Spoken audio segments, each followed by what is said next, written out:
First షుగర్ని powder చేసుకోవాలి. అప్పుడే మనకు బ్యాటర్లోకి కలవడానికి ఈజీగా ఉంటుంది. క్వాంటిటీ కూడా చెప్తాను. 1 కప్పు గోధుమ పిండిలో కొంచెం వేసామా లేదా అన్నట్టు ఉప్పు వేసుకోవాలి. కేక్ మంచిగా పొంగి ఫ్లఫీగా రావడానికి 1/4 స్పూన్ సోడా వేసుకోవాలి. ఇది వచ్చేసి ఇందాక మనం మిక్సీకి వేసుకున్నాం కదా షుగర్, అది 2 కప్స్ అనమాట. నేను కాచి చల్లార్చిన పాలు 1 కప్ వేసుకుంటున్నాను. గోధుమ పిండి ఏ కప్ వేసుకున్నామో దాంతోనే.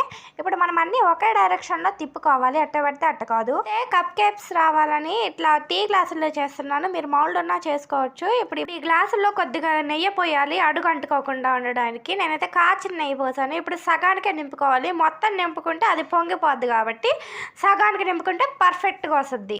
ఇప్పుడైతే కుక్కర్లో అడుగున ప్లేట్ పెట్టేసి దాని మీద పెట్టేశాను. కరెక్ట్గా 20 నిమిషాలు. అది కూడా మనం ఎట్ట చేయాలంటే విజిల్ లేకుండా కుక్కర్లో చూసుకోవాలి.